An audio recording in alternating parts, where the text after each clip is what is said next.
Com coragem vamos alcançar a paz, construindo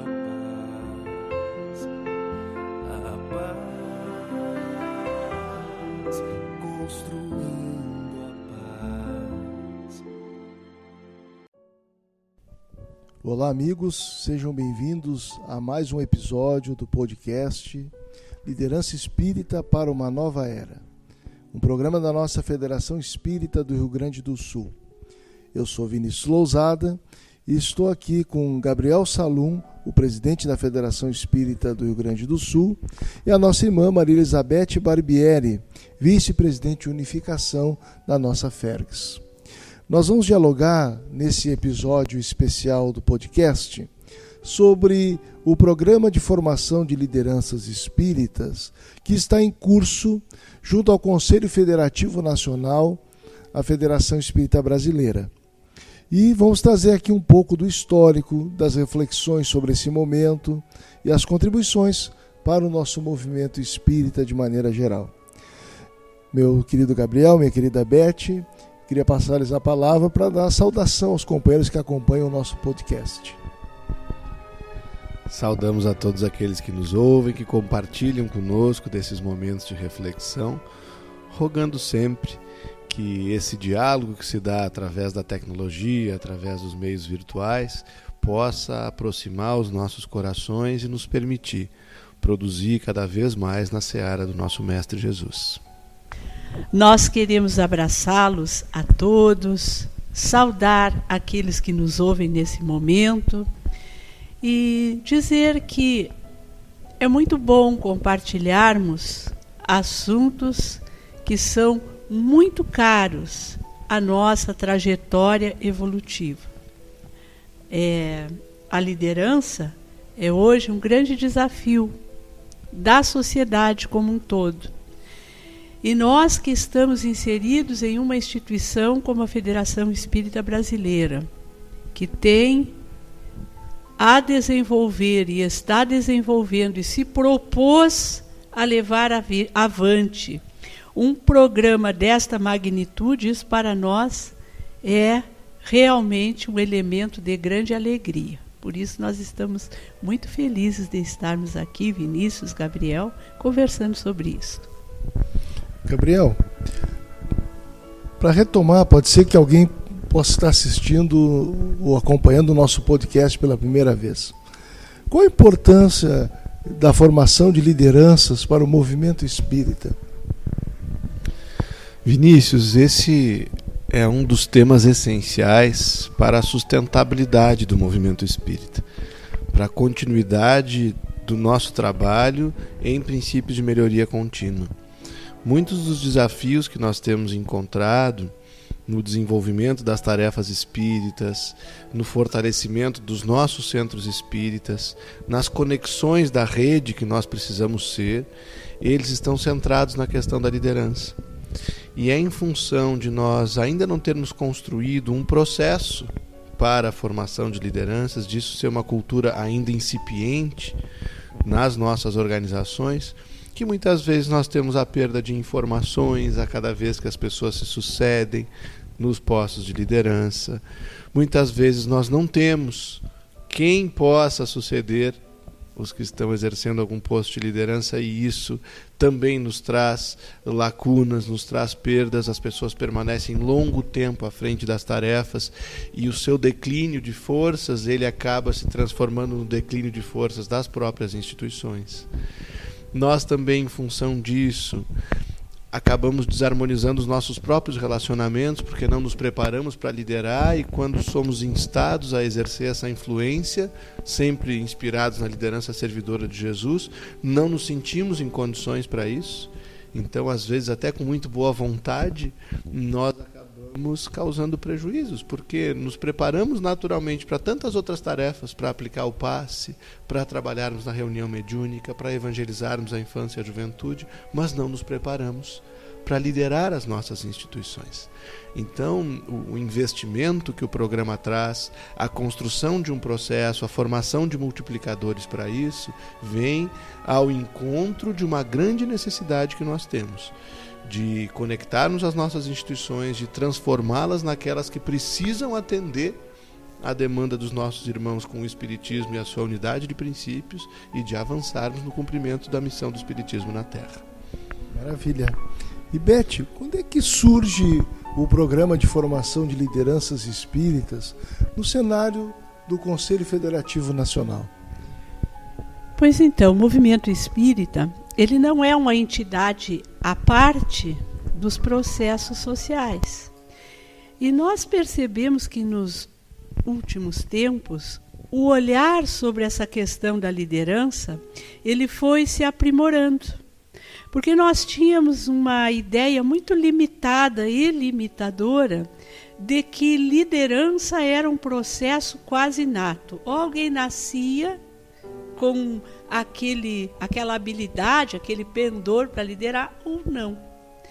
E o nosso estudo sobre liderança, inclusive nas organizações do primeiro, do segundo setor, estava muito adstrito àquele estudo superficial do líder laissez-faire, o líder democrático, o líder autocrático. Com o passar do tempo, as organizações foram deslocando o seu olhar dos resultados para as pessoas que produziam esse resultado. Então, isto foi fazendo com que se percebesse que necessitava-se aprimorar um processo que auxiliasse a desenvolver líderes. Líderes, como disse o Gabriel, que estivessem capacitados para as necessidades do tempo que cada liderança vai viver. Então, no CFN, na FEB, esse olhar também foi sendo construído. Porque é natural que nós tenhamos, primeiramente, um foco nas nossas dificuldades. E vamos compartilhando as dificuldades, a falta de novos líderes. E primeiro nós vamos buscando, como é da natureza humana, de uma forma meio empírica, responder essas questões. Mas chegou um dado momento em que isto migrou para uma questão mais pontual, mais técnica, um estudo mais aprofundado. Então, em 2016, em uma reunião da comissão executiva do CFN, que é formada pela diretoria da FEB, o conselho diretor, os secretários regionais, os coordenadores do CFN, o conselho diretor formou uma comissão. A comissão constituída pelo nosso confrade Saulo Gouveia, da Comissão Regional Centro, o Marco Leite, diretor do Departamento de Infância Departamento da Família, na época era da Infância e Juventude ainda, da FEB, depois do Departamento da Família, né? O coordenador do curso, e era também coordenador do curso de estudo à distância, gestão do Centro Espírita. Nós, que respondemos ainda pela Secretaria da Comissão Regional Sul, para que nós, então, apresentássemos ao Conselho Federativo Nacional um convite. Na verdade, foi esta modalidade.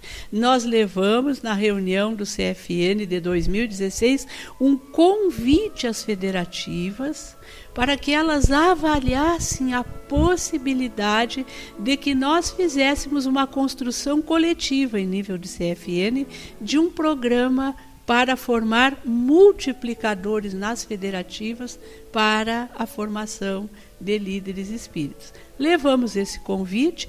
O convite foi formulado na reunião e foi aceito. Foi aceito assim por unanimidade, né?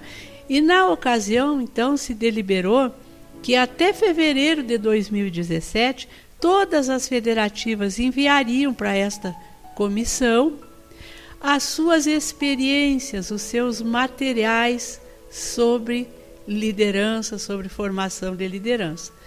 Em março, então, nós começamos, com base naqueles materiais enviados, a fazer uma minuta de um programa que passou e foi avaliado nas comissões regionais de 2017.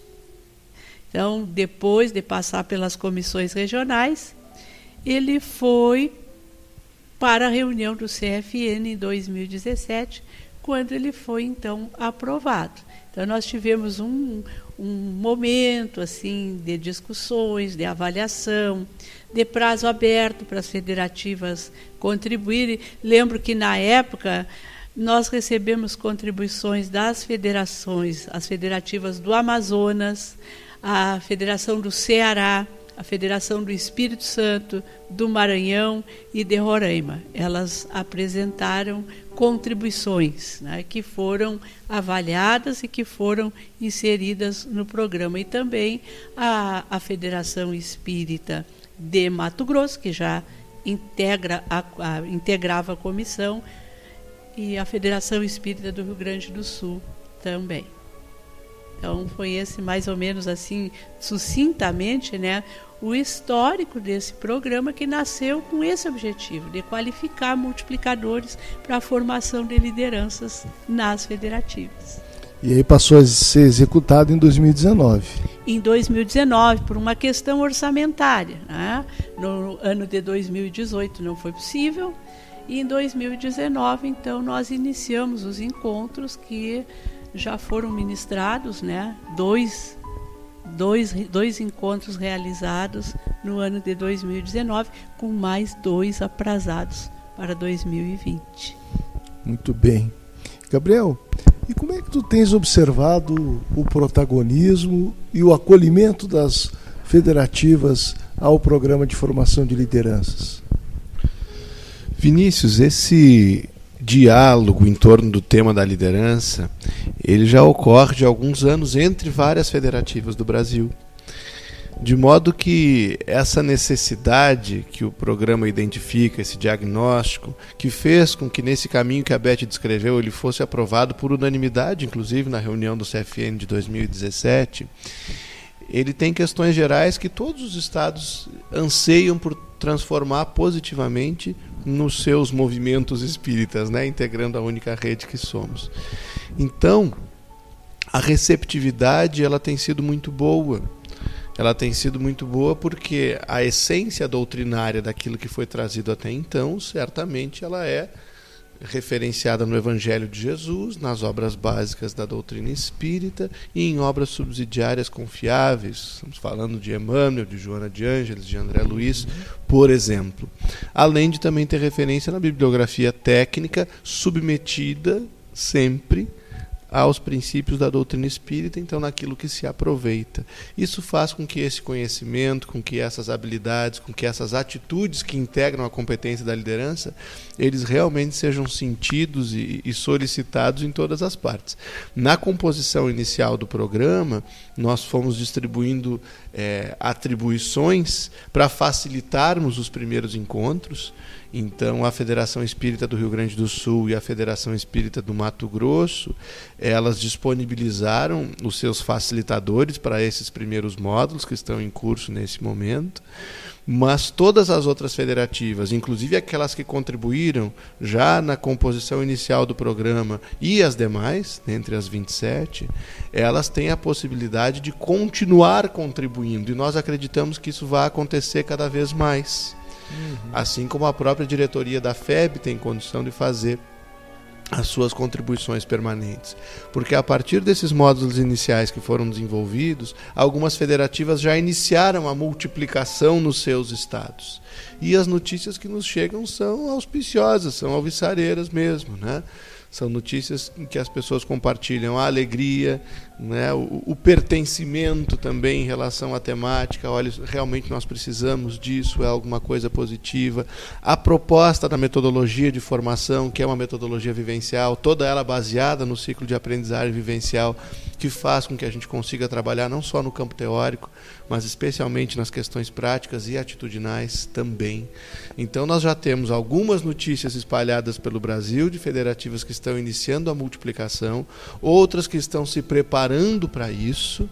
Então não identificamos até o momento nenhuma rejeição ou resistência, pelo contrário. As federativas nos parece que passam a protagonizar cada vez mais. E essa troca de experiências vai ser muito intensa.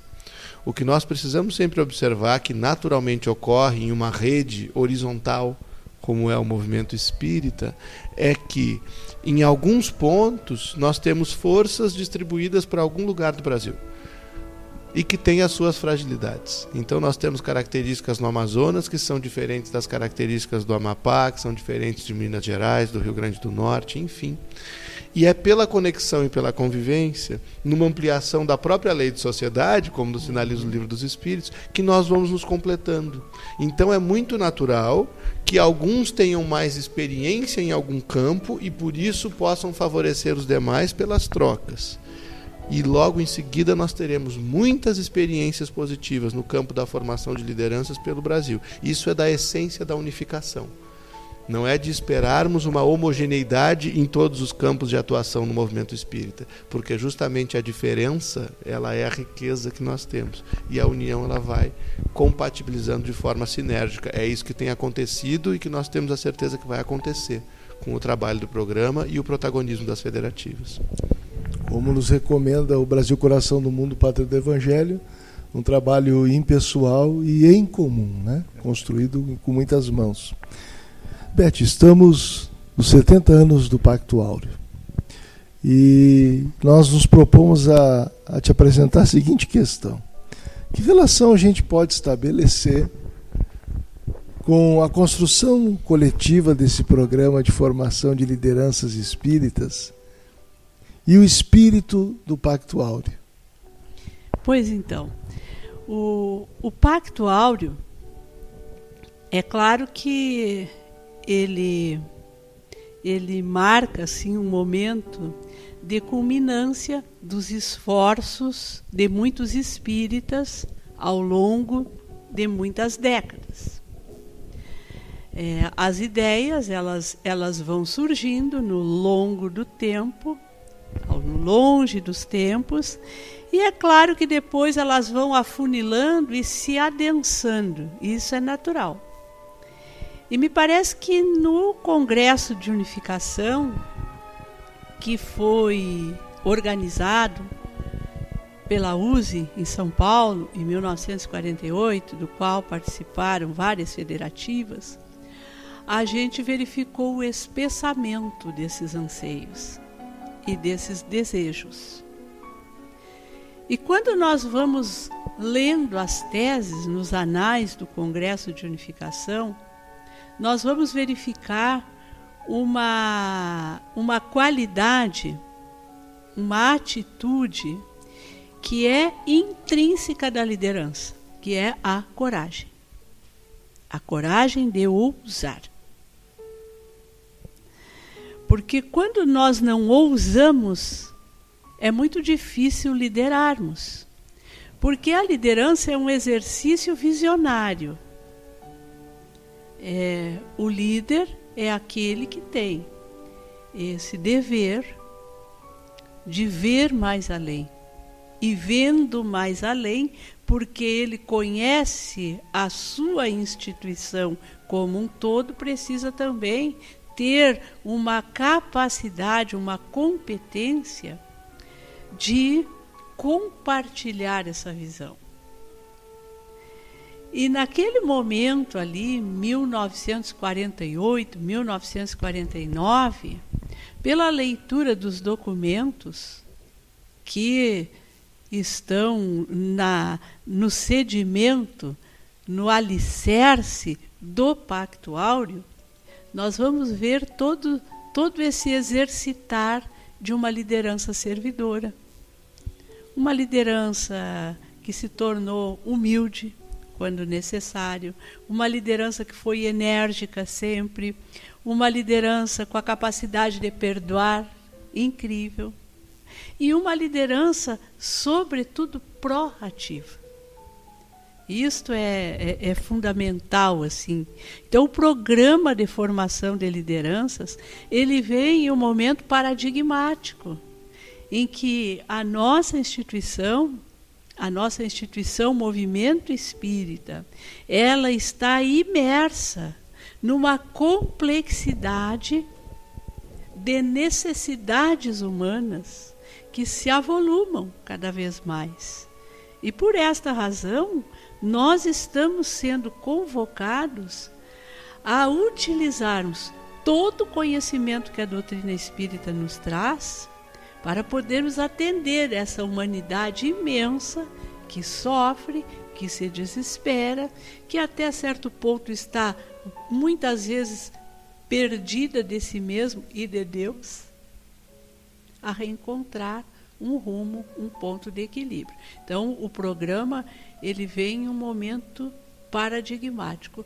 Como era paradigmático aquele momento do Pacto Áureo, em que havia uma necessidade imensa de superação. Superação de visão, quebra de paradigmas, coragem de ousar. Superar o isolamento, a época, Exatamente, né? Identificar as estruturas que já estavam comprometidas porque inadequadas às necessidades do momento. Isso é fundamental. As instituições, elas estão submetidas à lei do progresso, assim como nós, assim como os mundos, as galáxias, as instituições também. E identificarmos como liderança esses momentos em que há necessidade de transformações profundas é vital para as instituições. E eles souberam fazer isso naquele momento. Oxalá nós saibamos fazer isto nos momentos que nos couberem, né? Se eu puder fazer um acréscimo, Vini, nós recordamos que ali entre o Congresso de Unificação de 1948 e a concretização do Pacto Áureo em 1949, já nas teses do Congresso, especialmente na tese vencedora, um dos itens essenciais era o sistema a adotar, né, Beth? Em que se buscava qual o caminho, qual a metodologia mais adequada ao estabelecimento da união dos espíritas e da unificação do movimento espírita. E nos parece que nessa conexão do espírito do Pacto Áureo, que estava no teu questionamento, com o próprio programa de liderança, isso que a Beth traz é muito real. Nós também temos que nos questionar nesse momento: que liderança nos serve? Qual a competência de liderança, qual o sistema a adotar, utilizando a nomenclatura da época, para liderarmos hoje uma organização dinâmica, uma organização que tem na construção coletiva a sua forma de atuar e também a condição para que ela consiga crescer. Então também nós temos que ter como líderes, né, aqueles que também nos ouvem, nós precisamos fazer esse exercício constante. Qual a liderança necessária às nossas instituições? Não apenas aquela que nós queremos exercer, não apenas aquela que corporifica as nossas convicções pessoais. Isso ocorria no Pacto Áureo, ocorria hoje, né, com as situações temporais que se modificam, mas em essência eu vejo que aí também há uma similitude. Nos perguntarmos e construirmos a liderança adequada, como buscávamos construir o sistema adequado para unir e unificar. E a outra questão também que emerge ali do Pacto Áureo é a questão da influência. Liderança é influência. E um dos artigos da tese vencedora trazia isso. A instituição, ela precisa adaptar-se aos tempos para influir na sociedade em benefício do seu trabalho. Hoje isso para nós pode ser mais pacífico, assim. Mas eu imagino lá na primeira metade do século XX, em que muitas vezes a divulgação era confundida com proselitismo. Aí você vê um artigo desses numa tese de 1948, o que mostra assim, a coragem de ousar, né? Como Kardec teve. Então, hoje nós falamos muito nos influenciadores, não é? Então, os nossos participantes, os proponentes das teses do Congresso de 1948 já vislumbravam essa necessidade de que a nossa instituição fosse influenciadora da sociedade. E liderança é influência. Então é nos perguntarmos que liderança precisamos para influenciar na ordem social. Né? Eu vou ousar e dizer que se houvesse podcast à época, nosso Spinelli certamente faria uso para, como ele fez disseminando a proposta do Pacto Áureo pela correspondência, certamente acharia os canais tecnológicos para isso, né? Verdade. Pois bem, meus amigos, uma pergunta aqui para os dois. Como é que vocês têm percebido a visão da espiritualidade sobre a formação de lideranças no movimento espírita? Como os amigos espirituais têm visto essa atuação, como eles têm inspirado, que desafios que eles têm identificado, que de alguma forma têm assim nos apresentado nos nossos caminhos?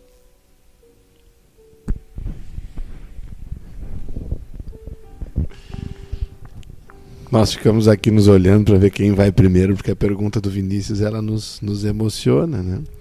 Quando pergunta qual tem sido o trabalho, o aporte da espiritualidade benfeitora, ele é determinante, porque criaturas pequeninas como somos nós, né, para atuarmos de forma minimamente efetiva num programa como esse, só mesmo com o amparo dos benfeitores.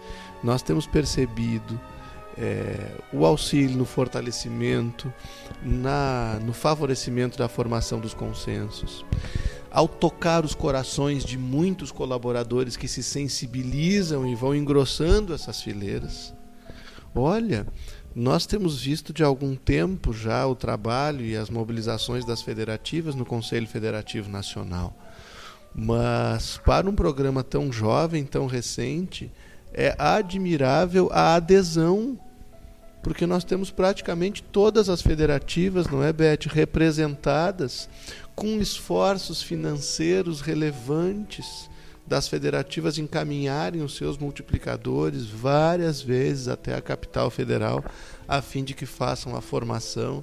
E dentro do nível de prioridades que nos desafia na gestão das nossas federativas, nós identificarmos que os nossos líderes pelo Brasil todo têm feito esse investimento, têm priorizado esse trabalho, isso certamente é a inspiração da espiritualidade, que nos conduz e que nos orienta quando estamos à frente das nossas instituições, sempre, né?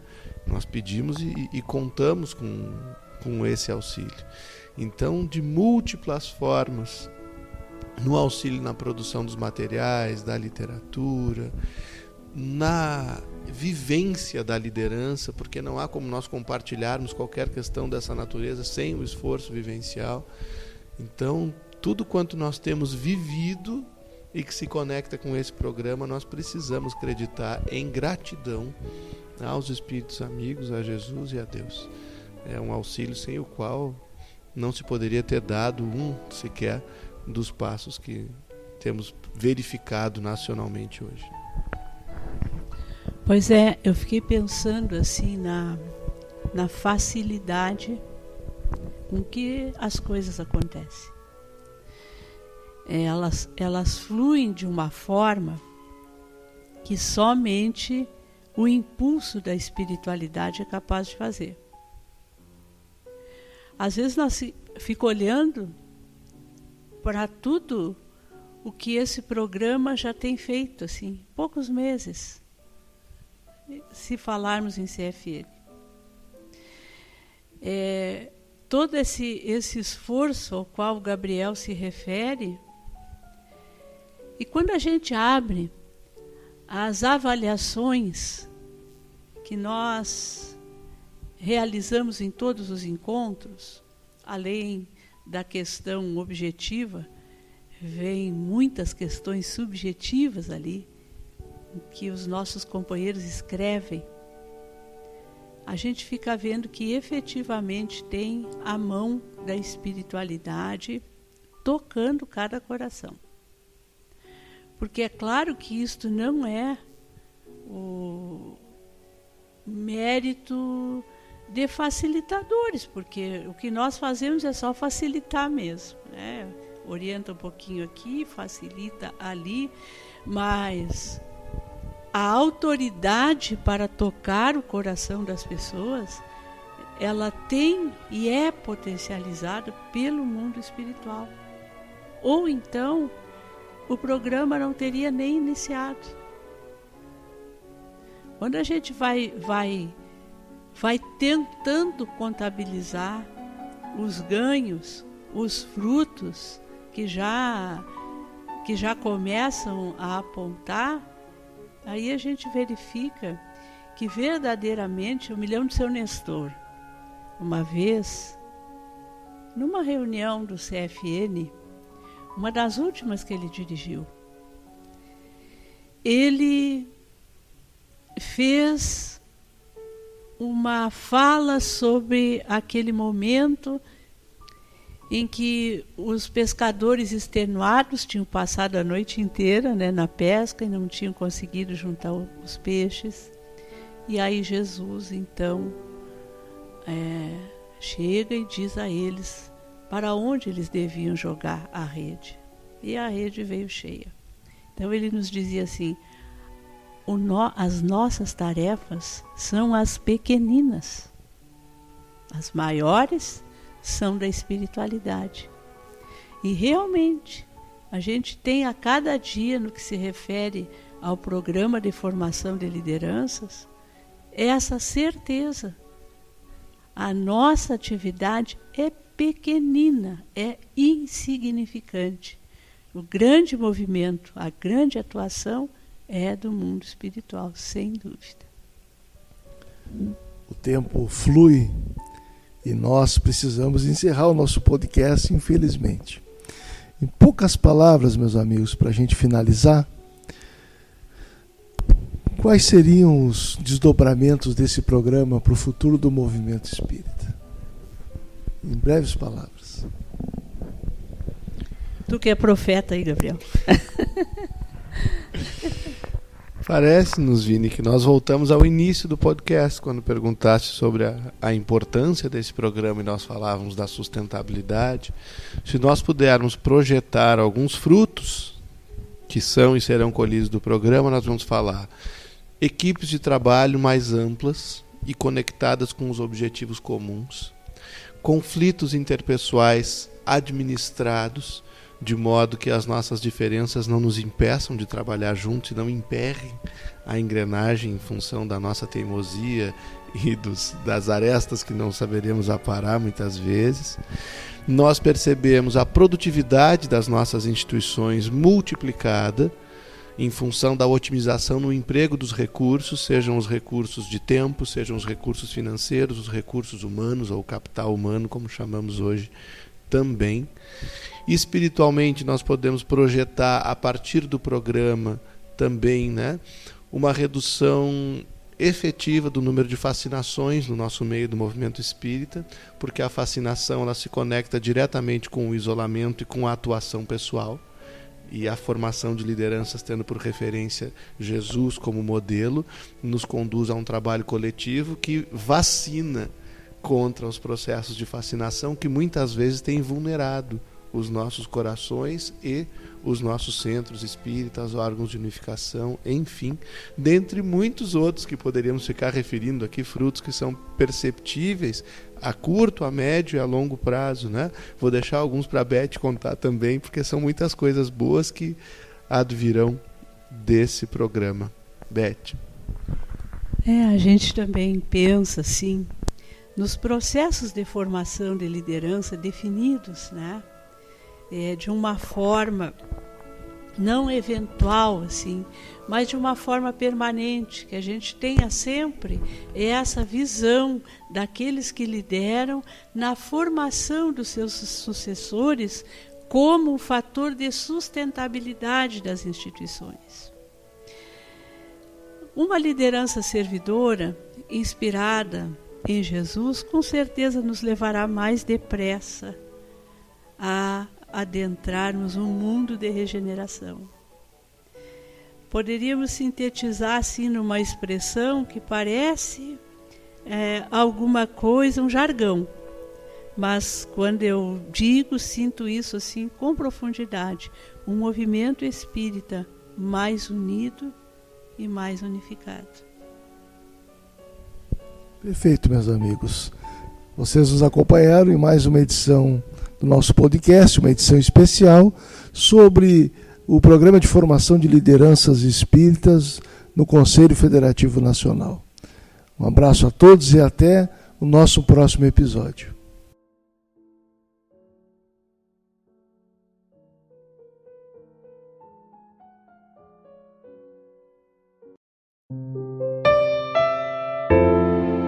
Com coragem vamos alcançar a paz.